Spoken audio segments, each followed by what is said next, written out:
वन्दितु सौवसिद्धे ध्रुवमचलमनोवमं गदिं पत्ते वोच्छामि समयपाहुड मिनमोऽसुधकेवली भणितम् नमः समयसाराय स्वानुभूत्या चकासते चिस्वभावाय भावाय सर्वभावांतरचिते।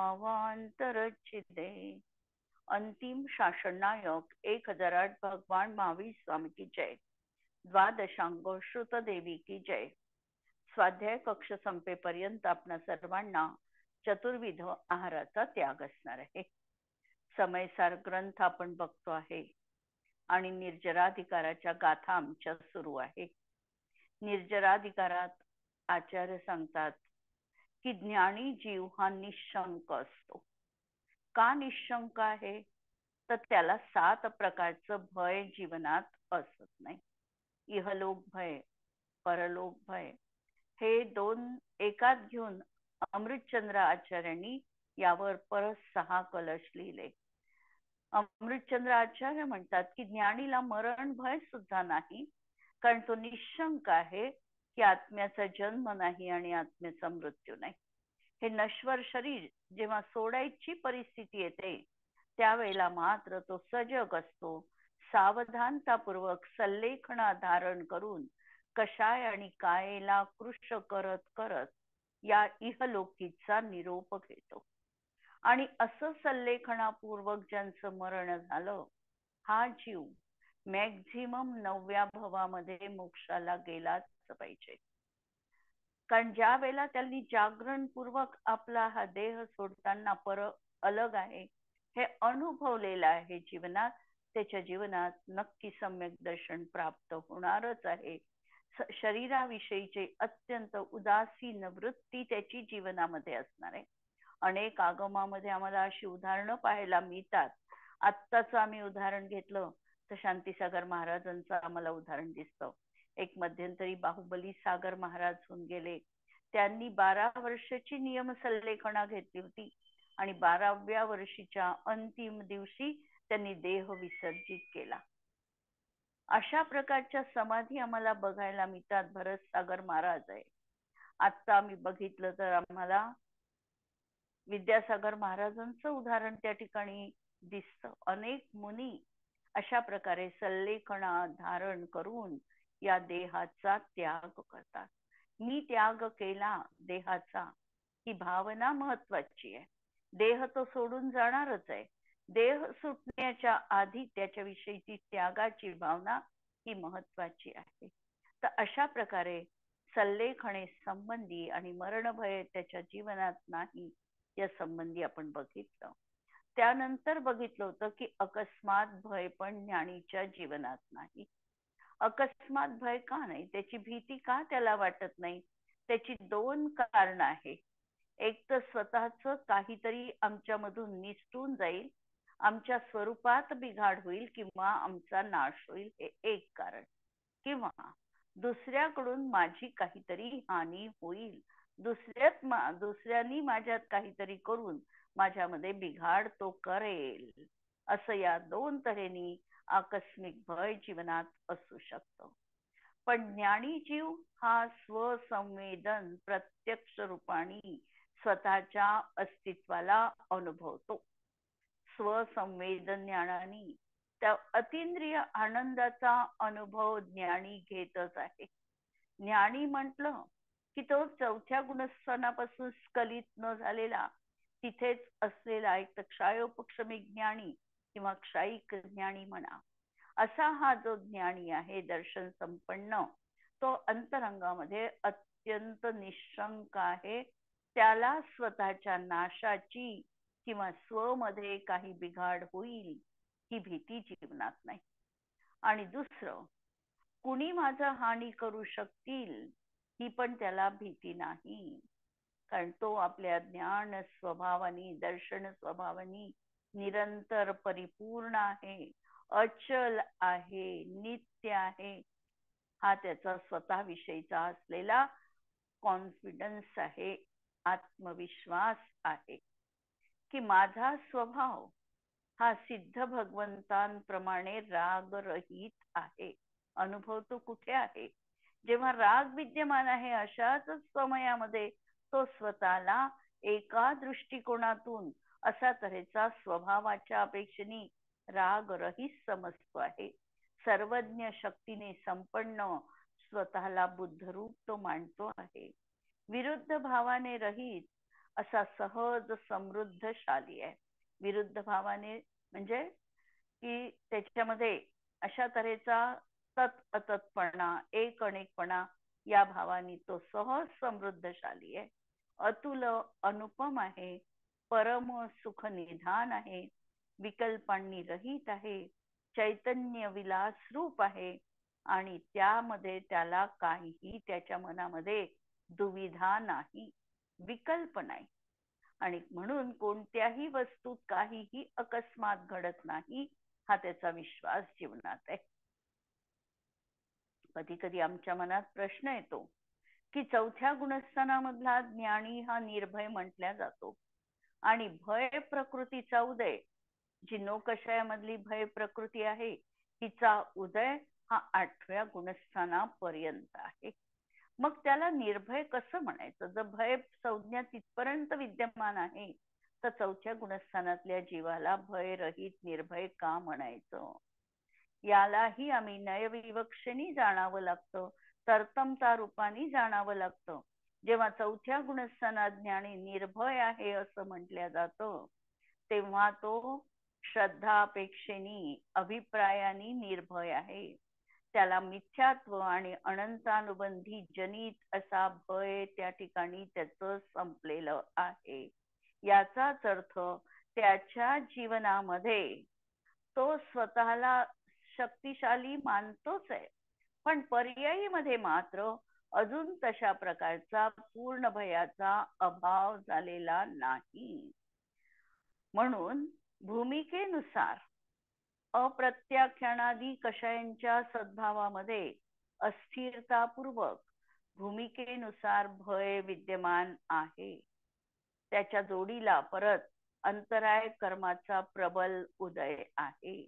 त्यामुळे तो स्वतःला निर्बल पण समजतो, कारण त्याला सहन होत नाही, वीर्यांतराय शक्ती त्याची कमी पडते आणि म्हणून तो स्वतःला निर्बल समजतो.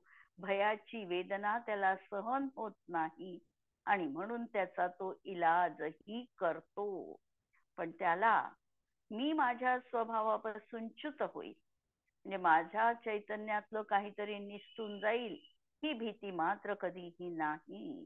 आणि कर्मोदयामध्ये हा स्वतः त्याचा कर्ता बनत नाही आणि त्याचा स्वामी देखील बनत नाही. म्हणून अशा प्रकारे या 7 भयांच्या माध्यमातून आचार्यांनी निशंकितपणा हा घटित केलेला आहे. यावर पंडित बनारसजी दासजी लिहितात, शुद्ध बुद्ध अविरुद्ध सहज सुसमृद्ध सिद्ध सम. पहा सचा किती अनुप्रास साधलेला आहे. शुद्ध बुद्ध अविरुद्ध सहज सुसमृद्ध सिद्ध सम. अलख अनादि अनंत अतुल अविचल स्वरूप मम. माझं स्वरूप तर हे असं आहे. चिद्विलास परगासवित विकल्प सुखथानक.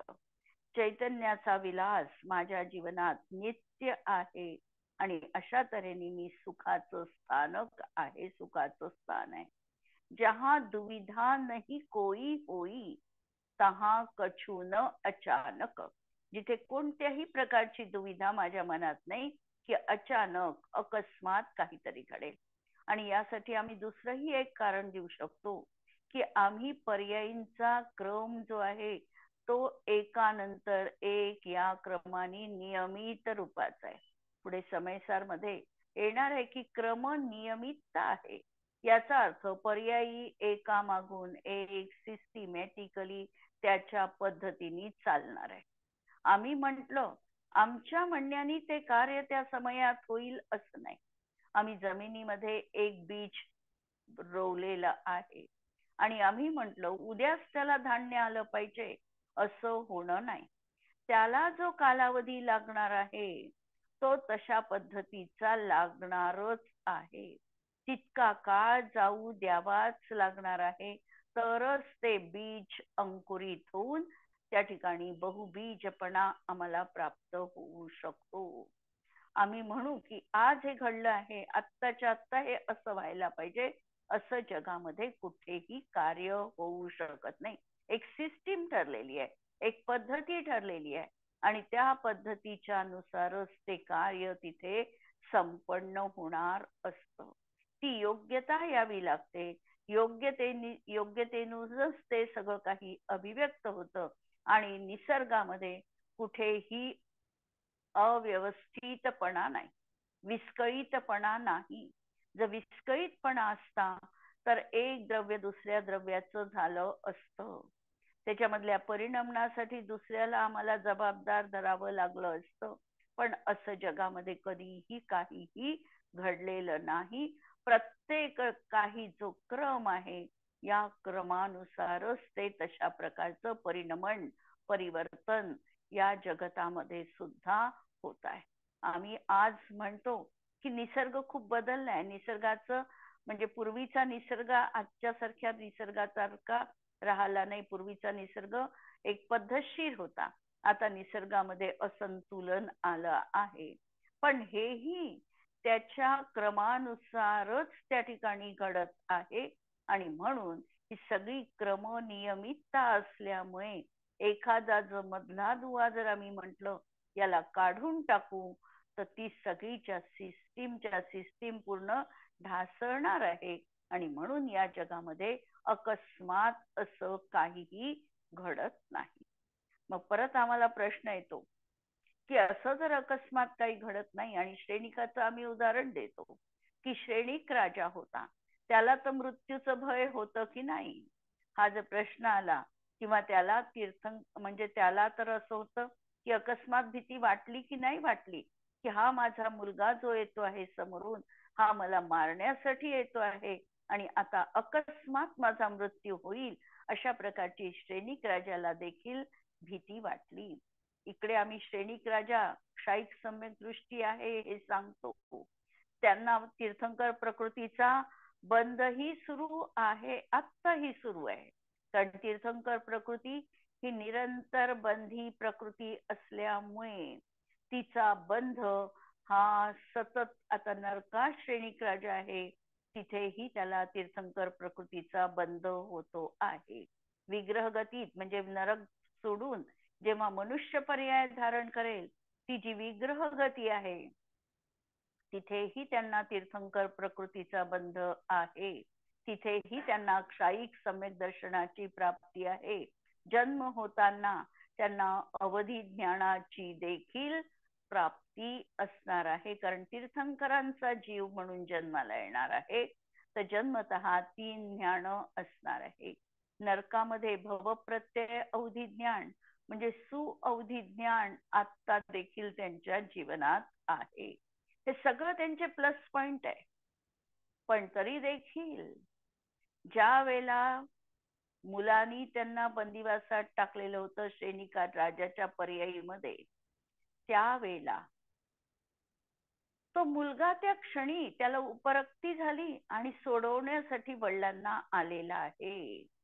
श्रेणिक राजा दुरून बघतो की मुलगा येतो आहे आणि मनात भीती उत्पन्न झाली, अकस्मात हा माझा शिरच्छेद करणार आहे असं त्यांच्या मनाला चाटून गेलं आणि त्यांनी गजावर, त्या कारागृहाच्या गजावर डोकं आपटून आपला जीव दिला.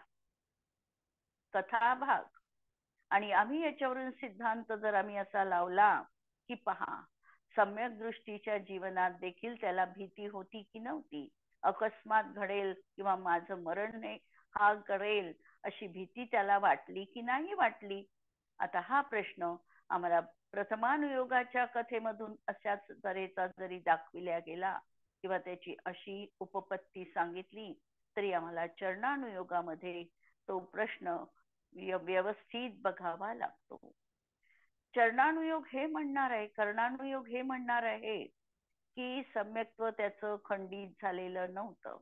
जरी त्यांनी आत्महत्या केली तरी देखील त्यांच्या जीवनात त्याही समयामध्ये क्षायिक सम्यक दर्शन कायम होतं. कुणीही कुणाचा जीव घेऊ शकत नाही हा भाव त्यांच्या अंतरंगात श्रद्धापूर्वक विद्यमान होता. अभिप्राय त्यांचा तसाच होता. परंतु अप्रत्याख्यानावरण कर्माचा असा काही तीव्र उदय जीवनात आला की त्यांना त्यावेळेला आत्महत्या करण्याचे परिणाम झाले. किंवा दुसरं एक कारण आम्ही सांगू शकतो, ते नरकात जाणारे होते. नरकगामी जीव होतो आणि नरकगामी जीव असल्यामुळे त्यांना नरकायूचा बंद होत असताना ज्या तऱ्हेची लेशा आणि परिणाम होता तसा भाव त्यांचा मरताना देखील झालेला आहे. या दोन गोष्टींमुळे आम्ही निश्चितपणे हे म्हणू शकतो की ही पर्यायामध्ये घडलेली तात्पुरती घटना होती. त्यांनी तर स्वतःच्या आत्मतत्वाला पुरेपूर स्वसंवेदन ज्ञानाने जाणलेलं होतं किंवा त्यांच्या अभिप्रायामध्ये कुठेही चूक नव्हती. पण पर्यायीमध्ये ती घटना घडणार होतीच म्हणून अकस्मात ते नव्हतं. ते निश्चित असं होणार होतं आणि ते त्यांच्या जीवनामध्ये झालं. म्हणून हा जो काही भयाचा परिणाम त्यांच्या जीवनात आम्हाला दिसतो तो अस्थिरतापूर्वक, त्याला म्हणायचं अस्थिरतापूर्वक चारित्र मोहजनित अशा भावांनी तो परिणाम तिथे घटित झालेला दिसलेला आहे. अशा तऱ्हेचं हे 7 भयांचं वर्णन तर आपण बघितलं आणि यानंतर परत याला समारोपीय म्हणून एक कलश अमृतचंद्राचार्य देणार आहेत.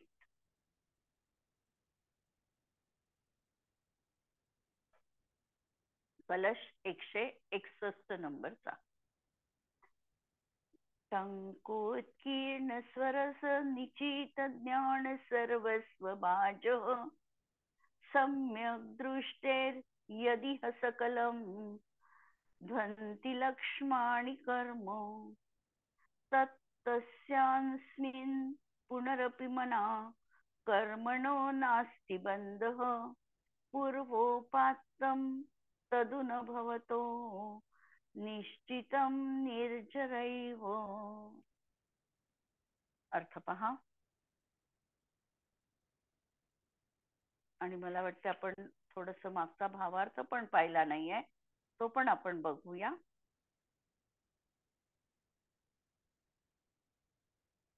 पहिल्यांदा भावार्थ मागच्या गाथेचा पाहू. जो कधी अनुभवात आलेला नाही अशा काही अकस्मात उत्पन्न झालेल्या भयानक पदार्थामुळे जीवाला भय उत्पन्न होते, ते आकस्मिक भय आहे. परंतु आत्म्याचे ज्ञान स्वतःसिद्ध अनादि अनंत अचल आणि एक आहे. तेथे दुसऱ्याचा प्रवेश नाही आणि अकस्मात अकल्पित असं काही उत्पन्न होत नाही. असे जाणणाऱ्या ज्ञानीला अकस्मात भय असू शकत नाही. तो तर स्वतः निर्भय होऊन स्वाभाविक ज्ञान स्वभावाचा अनुभव करतो आणि याप्रमाणे ज्ञानीला 7 भय नसतात. येथे प्रश्न उत्पन्न होतो की अविरत सम्यक दृष्टी आदींना ज्ञानी म्हटले आहे आणि त्यांना तर भय नो कर्म मोहनीय प्रकृतीचा उदय असतो. त्या निमित्ताने भय दिसून येते. मग ज्ञानी निर्भय कसा? भय प्रकृतीच्या उदयाच्या निमित्ताने भय उत्पन्न होते. हा नो कषाय आहे आणि नो कषाय हा 8व्या गुणस्थानापर्यंत भय प्रकृतीचा उदय आहे. तोपर्यंत हा जरी बुद्धिपूर्वक कधी बुद्धिपूर्वक भाव असेल, कधी अबुद्धिपूर्वक भाव असेल, भय त्यांच्या जीवनात आहे. त्याची पीडा सहन होत नाही म्हणून त्या भयाचा तो इलाज करतो. अंतरायाच्या प्रबल उदयाने निर्बल बनतो. तथापि असे भय मात्र नसते की जेणेकरून स्वरूप श्रद्धान आणि ज्ञानापासून च्युत होईल. परपदार्थाशी भ्रमाने आत्मत्व बुद्धी असली तरच भयाची प्रवृत्ती होते. जेव्हा पराशी तन्मयतेने आम्ही संबंध जोडून आहोत तेव्हा भीती आहे. आणि पराशी तन्मयताच नाही आहे तर भय जीवनात नाही. त्यामुळे पर्याय मूळ जीवाला स्वतःचं अस्तित्वच धोक्यात असल्याचा भास होतो. भयाची तीव्रता मिथ्या दृष्टीला असते. सम्यक दृष्टीला भयाच्या या मूलभूत कारणाचा अभाव असतो. त्यामुळे भय प्रकृतीच्या उदयाने असणारे भय त्याला श्रद्धेपासून विचलित करत नाही. तसे जे भय उत्पन्न होते ते भय नामक मोह प्रकृतीच्या उदयाचा दोष आहे. त्याचा स्वामी होऊन तो त्याचा कर्ता होत नाही, ज्ञाता तेवढा राहतो. आणि म्हणून ज्ञानीला हे भय नाही. पुढील श्लोकात सांगतात की सम्यक दृष्टीचे निशंकित वगैरे जी चिन्ह आहे ती कर्माची निर्जरा करतात. म्हणून त्यांना शंकादी दोषकृत बंध होत नाही. कलश आपण बघितला 161 नंबरचा कलश आणि त्याचा अर्थ पहा. टंकोत्कीर्ण. टंकोत्कीर्ण हा शब्द नेहमी समयसार मध्ये किंवा इतरत्र देखील आत्मेच्या स्वभावासाठी आलेला आहे. टंकोत्कीर्ण म्हणजे टंकेनी उत्कीर्ण म्हणजे एखाद्या पाषाणावर तीक्ष्ण अशा पदार्थांनी जेव्हा आपण एखादं अक्षर लिहितो तर त्याला म्हणायचं टंकोत्कीर्ण. ते अक्षर त्यावर लवकर पुसल्या जात नाही, खूप कालावधी लागतो आणि म्हणून ते जणू काही वज्रलेप बनल्यासारखं म्हटल्या जातं. म्हणून टंकोत्कीर्ण एक स्वभाव रूप आपल्या निजरसाने परिपूर्ण आपल्या ज्ञान सर्वस्वाचा आस्वाद घेणाऱ्या सम्यक दृष्टीला. कसा आहे हा सम्यक दृष्टी? तर स्वतःच्या एक स्वभावाचा हा आश्रय आस्वाद घेणारा आहे. आणि हा कसा आहे तर आत्मरस कसा आहे तर आपल्या निजरसाने परिपूर्ण आहे. असा हा सम्यक दृष्टी जीव आपल्या आत्मतत्वाचा तोच रसपान करतो आहे. अशा या सम्यक दृष्टीला असणारी निशंकादी चिन्हे सर्वच कर्माचा नाश करतात, निर्जरा करतात. हे जे काही गुण सांगितलेले आहे निशंकित निकांक्षित प्रत्येकाचं स्वतंत्र आता येणार आहे, गाथा येणारच आहे. तर ही जी काही गुण सांगितलेली आहे ही जणू काही सम्यक दृष्टीचे अलंकार आहेत. आणि ह्यामुळे या भावनेमुळे सहजच त्यांच्या जीवनात कर्माची निर्जरा होते. ही 8 अंग असताना नवीन कर्माचा पुनरपी कधीही बंद होतच नाही. आणि पूर्वी बांधलेल्या कर्माच्या उदयाला भोगून त्याची नियमाने निर्जरा होते. सम्यक दृष्टी पूर्वबद्ध भय वगैरे प्रकृतींच्या उदयांना भोगतो. तथापि त्याला निशंकादी गुण असतात आणि ते पूर्वकर्माची निर्जरा करतात. त्यांना शंकादी दोषांनी होणारा नूतन कर्माचा बंध होत नाही.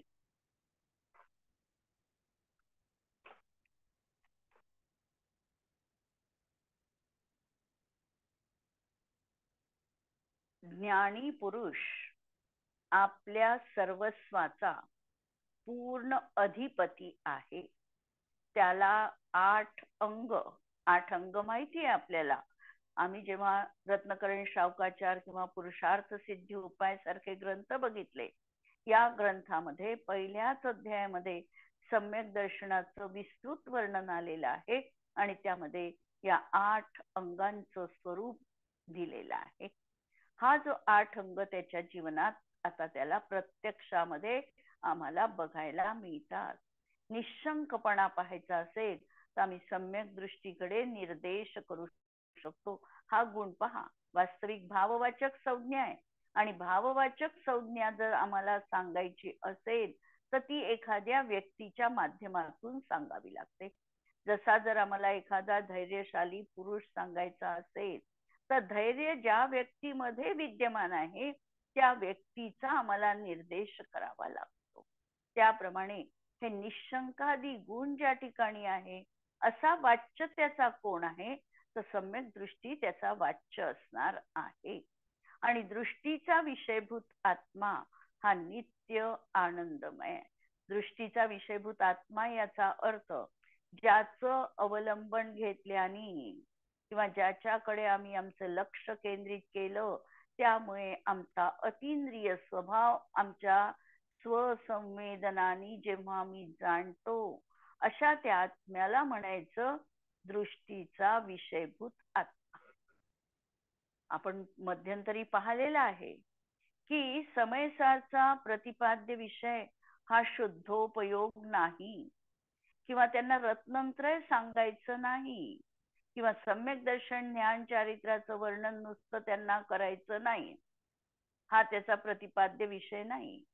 मग मनात प्रश्न येईल की काय समयसारला सांगायचं आहे, तर या रत्नत्रय प्राप्तीचा जो उपाय आहे की तो आत्मा ज्याच्यापासून ते रत्नत्रय उत्पन्न होणार आहे, ज्याच्यापासून शुद्धोपयोग जीवनात अवतरित होणार आहे असा त्रिकाली शुद्ध आत्मा हा दाखविणं हा आहे समयसारचा प्रतिपाद्य विषय. म्हणजे समयसार मूळ स्रोतापर्यंत जाणतो. एखाद्याला तहान लागलेली आहे आणि कुणीतरी त्याला जारभर पाणी आणून दिलं, तर तो जारभर पाणी कुठून आलं त्याच्या शोध घेणारा जो आहे तो आहे समयसारचा विषय. म्हणजे ते जारभर पाणी ज्या झरण्यातून आलं त्या झरण्यापर्यंत हा आम्हाला पोचविणारा ग्रंथ असा हा समयसार ग्रंथ आहे. म्हणून शुद्धोपयोगाची धारा जिथून उत्पन्न होणारी आहे असा हा त्रिकाली ध्रुव आत्मा याला म्हणायचा दृष्टीचा विषयभूत आत्मा. आणि असा हा दृष्टीचा विषयभूत आत्मा नित्य आनंद रूप आहे. अतींद्रिय आनंदाचा उपभोग घेणारी ही वर्तमान पर्याय आहे, पण ती पर्याय ही दृष्टीचा विषय नाही. त्याची दृष्टी ही पूर्णत्वावर आहे, लक्षात घ्या. पण ती पर्याय जी वर्तमान पर्याय त्रिकाली आत्मतत्वाला जाणते आहे त्या पर्यायीकडे देखील याला बघायचं नाही आहे. त्याच्या दृष्टीत ती पर्याय देखील गौण आहे आणि ती पर्याय जिथून उत्पन्न झाली अशा पूर्ण आत्मतत्वावर त्याची दृष्टी केंद्रित झालेली आहे. जो परगुण त्यागत शुद्ध निजगुण गहत ध्रुव. पराचे जे गुणधर्म आहे हे ज्यांनी सोडून शुद्ध निजगुण गहत ध्रुव. विमल स्थान अंकुर जासू घटमाही प्रकाश हुव. असे विमल ज्ञानांकुर जिथून प्रकाशमान झालेले आहे ते तो बघतो आहे. जो पूर्वकृत कर्म निर्जराधार बहावत. जे पूर्वबद्ध कर्म आहे हे निर्जरेच्या धारेमध्ये वाहून जात आहेत. आणि जो नवबंध निरोध मोख मार्ग मुख धावत. आणि नवीन बंधाचा निरोध करून जो मोक्ष मार्गामध्ये आता धावत आहे. निशंकितादि जस अष्टगुण अष्टकर्म अरिसंवरत. हे निशंकादी जे 8 गुण आहे हे अष्टकर्म रूपी अरीला नष्ट करण्याला समर्थ आहे. सो पुरुष विचक्षण तासुपद बनारसी वंदन करत. असाच हा पुरुष विचक्षण आहे, अत्यंत विद्वान आहे आणि त्यांच्या पदाला बनारसी वंदन करत. अशा त्या सम्यक दृष्टींच्या जीवाला बनारसी दासजी वंदन करतात. असं हे श्रेष्ठ सम्यक दृष्टीचं पद जीवनात आहे.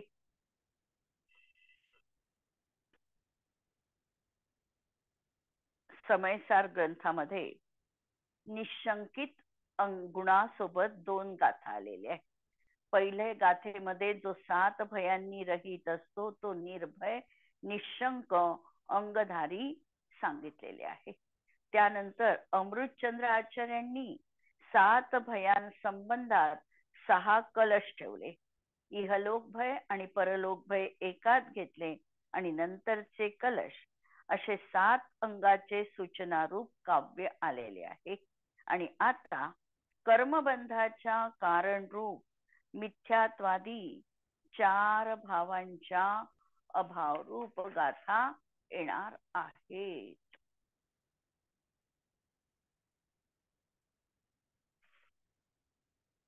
गाथा 229 नंबरची. जो चत्तारि विपाये छिंदती ते कम्म बंध मोह करे सो निसंकोचेदा सम्मादिठी मुने दवो. जो चेदा म्हणजे जो आत्मा कर्मबंधास कारणभूत मोहाला उत्पन्न करणाऱ्या, काय सांगितलं, कर्मबंधाला कारणभूत मोहाला उत्पन्न करणाऱ्या या 4ही मिथ्यात्व, अज्ञान, अविरती आणि योग या प्रत्ययांना छेदतो. कोण? ज्ञानी आत्मा.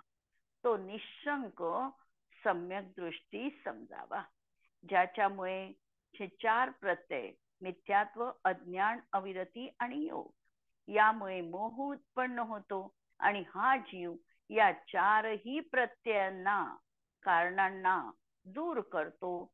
तो जीवनामध्ये निशंक सम्यक दृष्टी समजावा. म्हणून निशंकित अंगाचं इथेही एक गाथा आलेली आहे. आणि सुरुवातीला 7 कलशांच्या पूर्वी एक गाथा आचार्यांनी ठेवलेली होती. मध्यंतरी हे 6 कलश आले आणि हा शेवटचा एक समावेशक असा 7वा कलश आलेला आहे. टीका. सम्यक दृष्टी टंकोत्कीर्ण एक न्यायक भावमय असल्यामुळे कर्मबंधाला कारणभूत शंकेला उत्पन्न करणाऱ्या मिथ्यात्वादी भावांचा त्याला अभाव असतो. म्हणून तो निशंक असतो आणि शंकाकृत बंध त्यास होत नाही, उलट निर्जराच होते. सम्यक दृष्टीला जो काही कर्माचा उदय येतो त्याचा तो स्वामीपणाच्या अभावामुळे स्वयं करता होत नाही. सम्यक दृष्टीच्या जीवनात देखील पूर्वबद्ध कर्माचा उदय तर सतत सुरूच आहे. उदय सुरू आहे त्यानुसार तो भोग भोगतो पण आहे. पण भोग भोगत असताना मिथ्या दृष्टीच्या जीवनात आणि सम्यक दृष्टीच्या विचारसरणीमध्ये फरक आहे. सम्यक दृष्टी जीव त्याला केवळ हा मला भोग भोगावा लागतो, हा माझा स्वभाव नाही, मला त्याच्याशी तन्मय व्हायचं नाही, अशा उदासीन भावनांनी तो भोग भोगतो. आणि मिथ्या दृष्टी त्यामध्ये तन्मय होऊन तो भोग भोगतो. जो तन्मय होईल त्याला नवीन कर्मबंध होतो आणि जो तन्मय होणार नाही त्याला नवीन कर्मबंध होत नाही. किंवा हा जो उदय येत आहे हा उदय कर्माचा उदय आहे, मी त्या कर्माचा करता नाही, ही सातत्याने त्याची भावना असल्यामुळे कर्ताजनित कर्तृत्व बुद्धीने देखील होणारा त्याला बंध नाही.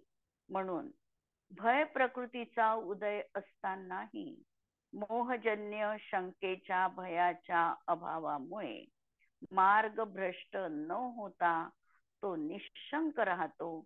अतएव त्या शंकाकृत बंध होत नाही, कर्म रस देऊन क्षय पावते.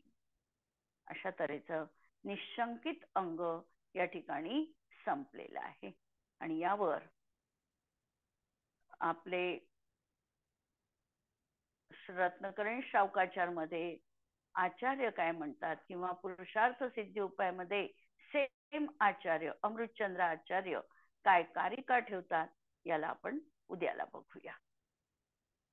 जिनवाणी के ज्ञान ते सूझे लोकालो, सो जिनवाणी मस्तक नमू सदा देत हो घो. नमो अरिहंताणं नमो सिद्धाणं नमो आयर्याणं नमो वज्रायाणं नमो लोये सवसाहुणं. सर्वांना जय जिनेंद्र.